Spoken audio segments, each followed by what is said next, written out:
I've heard a lot of differing stories about diabetes in a plant-based diet. Some people say they get on a plant-based or a vegan diet and they can reverse their diabetes, or at least their type 2 diabetes. And other people are saying that you can't be on a plant-based diet or a vegan diet with diabetes because there's so many carbs in a plant-based or vegan diet. Can you explain how that works?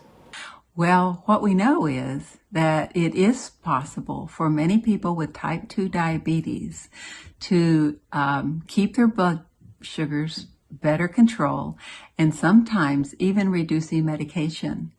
Even type 1 diabetics can sometimes reduce their medication when choosing a healthier lifestyle.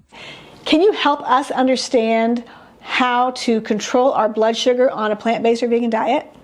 So we want to keep blood sugars under control, and one of the best ways to start is to get enough sleep. Yes, that's right. Going to bed on time. Because when we're sleepy, it balances our hormones. And our hormones are what affect our appetite and affect our insulin levels and how our body uses sugar and our cravings.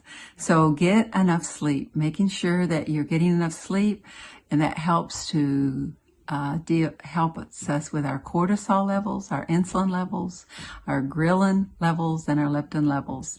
So tuck yourself in a little earlier tonight.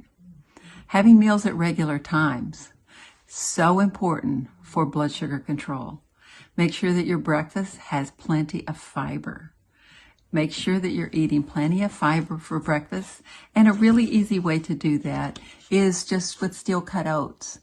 Steel-cut oats with some blueberries and some nuts, especially the omega-3s, like walnuts or hemp seed or chia seed. Those are great choices. Making sure you're getting plenty of water. Water when you first wake up, water between meals. Carry that water bottle with you, and stay away from other kinds of drinks. Don't do artificial sweeteners. They will not help you in the long run. So stay away from those. Reducing sugar, of course, is a smart thing to do. If you need a little sweetening, it's better to use just a little bit of sugar than to use those artificial sweeteners. But when you eat plant foods, when you eat whole grains, fruits, vegetables, and beans, it helps to control that sugar level. It changes your microbiome so that you're not craving sugar as much, or maybe it even takes away that craving by changing your microbiome. So choose high fiber foods, getting up to 30 to 50 grams of fiber a day, but you want to do that slowly. You don't do it all at one time. You slowly increase the amount of fiber. One of the best fiber sources are beans. Do you have some recipes where you can eat beans?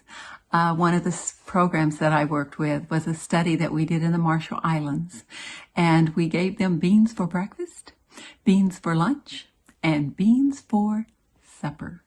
And in 2 weeks, we saw dramatic changes in blood sugar levels. These were type 2 diabetics and people with insulin issues. So have some beans and just trying to incorporate those a little more often in your eating pattern. I think you'll see a big difference. Another magic thing that we did during that study was a 10-minute walk after every meal.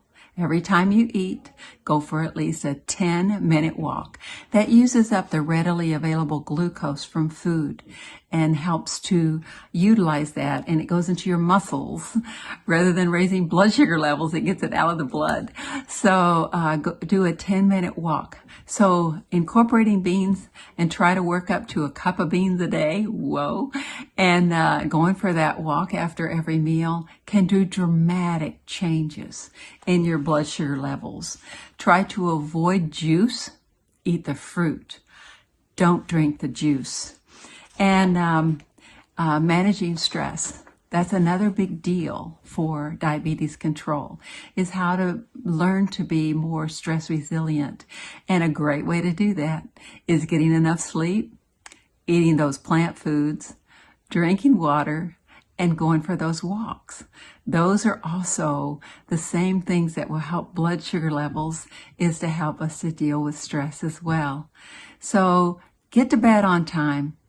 When you wake up in the morning, drink your water. Eat a good high fiber breakfast. Go for a 10-minute walk. Drink your water between breakfast and lunch. Eat a good high fiber lunch. Maybe include the beans at that time. Go for a 10-minute walk. Have some water between meals. And for supper, maybe a vegetable bean soup with a salad and maybe an apple.